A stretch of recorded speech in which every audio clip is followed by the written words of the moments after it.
Hi, everyone, and welcome to the Inside Guide podcast. This show is all about exploring yourself. My name is Marion, and I'm a coach and facilitator. Each week, I give you personal development tools so you can take real actions to feel happier and create your dream life. Subscribe to the show on any platform to not miss any episodes. And if you like it, the best way to support it is to rate it 5 stars on iTunes.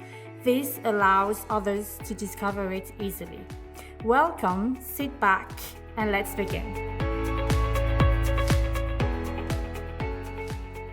Hello, my friends, and welcome once again. I am so happy to be with you today, and we're talking about 5 powerful personal development books that will help you to improve your life.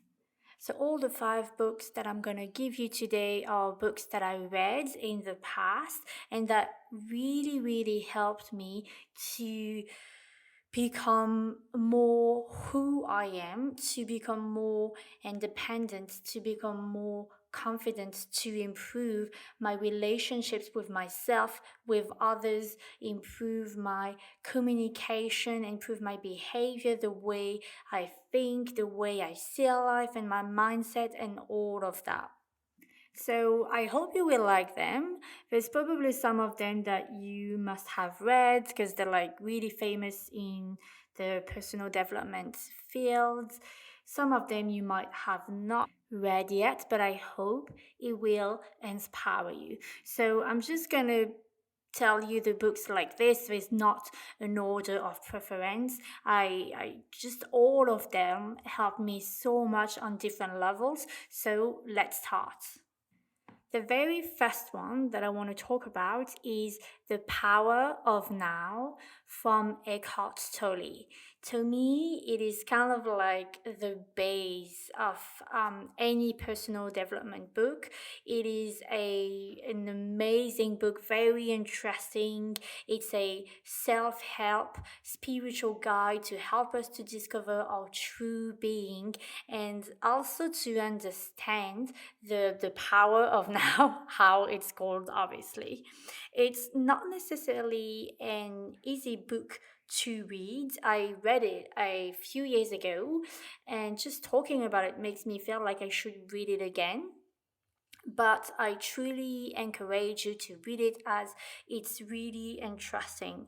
So, when I read it, I realized that I was constantly anticipating, dwelling, and ruminating on problems, constantly in the past, etc. And that I really needed to not miss what is happening now. It really helped me to understand why we're here and our purpose in life. It also helped me to understand that we only have the present moment. We only have the now, and that I know it can be silly to say it this way, and if you read it or if you will read it, you will probably understand me a bit better. But when we read that book, we realize that the past or the future don't really exist, and that the only power that we have is the now. That life isn't about yesterday or tomorrow, life is now. And sometimes we tend to be too much in the past. We dwell on what happened to us, on how we've been bullied or hurt, and it can be exhausting, seriously, when we are so much into the past and trying to understand and figure it out. It is very exhausting. So it's good to have a tool that reminds us to come back into the present. And on the opposite, I don't know about you, but into my personal growth journey, it started like this. It started like I was really overthinking about what had happened to me during my childhood, and I was really into the past. And then I shifted, but I was still not that much into the present, and I was too much into the future. So I was constantly waiting for something to happen, to go somewhere, to be someone else. most of us were waiting to become this amazing person, to finally move to this exciting new town, to finally be able to live somewhere, to work at this place. And once again, this is an amazing book to remind us to come back into the present moment. So let me tell you two quotes from the book to illustrate my point. Accept, then act. Whatever the present moment contains, accept it as if you had chosen it. Always work with it, not against it. Make it your friend and ally, not your enemy. This will miraculously transform your whole life. Most humans are never fully present in the now because unconsciously they believe that the next moment must be more important than this one. But then you miss your whole life, which is never not now. And that's a revelation for some people to realize that your life is only ever now. And it was such a revelation for me that my life was only ever now. Such a powerful book. The second book that I want to talk about is from Jerry and Esther Hicks. So I actually read three books from them as I really loved the concept. It really helped me a lot. But today I'm going to talk about only two books, as the last one that I read was the one that I liked the least. So I read The Law of Attraction, the basics of the teaching of Abraham, and Money and the Law of Attraction. So those books really helped me to change my relationship to money. I don't know what is yours, I don't know how you see money, but personally, I've been raised in a family where money was really bad, really taboo, and at the same time, something that we really wanted. And anyway, I was constantly thinking of the lack of money, and so it really, really helped me with this. Their books also helped me to change the stories I was repeating in my head over and over, so that I ended up having a sense of relief. And it really helped me to realize that I thought that I wanted to feel good, but I wasn't doing much to do so. And it gave me the pillars for how I needed to think, to feel, and talk to attract what I wanted. And I really think that there's a big misunderstanding about the law of attraction when people never read anything about it and never got really into it. They think that, they just have to repeat sentences like, oh, I want to be rich, I want to be rich, and if repeat it over and over every day, and they think that it's going to work. I mean, they think that this is what the law of attraction is, but it's not at all this. So first off, those books really helped me to understand what the law of attraction is. And it helped me to feel and think differently, but not in a way that, sometimes people tell you, oh, you should think and feel and act and talk positively. And I truly believe that it's not the solution. And what is amazing with those books is that it really helped me to understand my emotional guidance scale and how to use it. I just realized that I actually understood a lot about my emotions thanks to their books, and how to use my emotions with the law of attraction. So once again, like, go for it, go ahead. I am about to purchase my fourth book of them about the emotions. I want to understand even more. So yeah, definitely recommend those ones. And I'm just gonna tell you a couple of sentences that I found on internet, the best quotes that really talk to me, and I hope that it will talk to you too. The law of attraction is most understood when you see yourself as a magnet getting more and more of the way you feel. When you focus on the good gets better.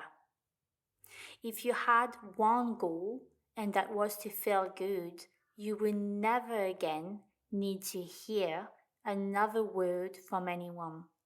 You would live successfully and happily and in a way of fulfilling your life's purpose ever after. The attraction of money has nothing to do with your ability to earn it. It has only to do with your wanting and believing of your worthiness to receive it. The third book that really helped me is the Nonviolent Communication book from Marshall Rosenberg. So, this book really helped me to understand my needs and to communicate them in a healthy way. So, most of people, when I talk about this book, they directly, tell me, but I don't communicate in a violent way. I am not violent. I'm like the opposite. I am more, like a smooth person. And the thing is that we tend to misunderstand the violence into this aspect. Let me just read you what is on the book so that you can understand more about it. If violence means acting in ways that result in hurt or harm, then much of how we communicate, judging others, bullying, having racial bias, blaming, finger pointing, discriminating, speaking without listening, criticizing others or ourselves, name calling, reacting when angry, being defensive, or judging who's good, bad, or right, wrong with people could indeed be called violent communication. So, this book is all about four main guidelines to help you communicating with empathy and compassion. It's such an effective way to recognize and communicate your needs clearly. Really, this book changed my way to communicate with my partner, my family, and friends. And before, I was very defensive and reacting. Those four big steps really helped me to communicate in a better way and therefore to improve all my relationships. Let me tell you a quick quote about that book. The objective of nonviolent communication is not to change people and their behavior in order to get our way.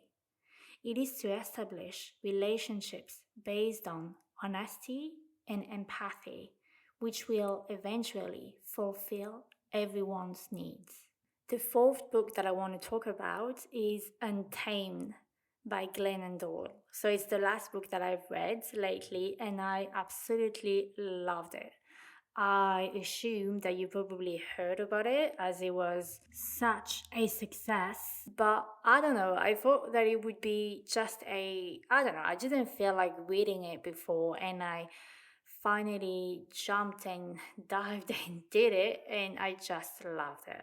So it's about Glennon Doyle's journey to freeing herself and allowing herself to be a truer form of herself. So it starts with her being caged, and basically she explains how she's been tamed her whole life by her environment and the society and how she broke free.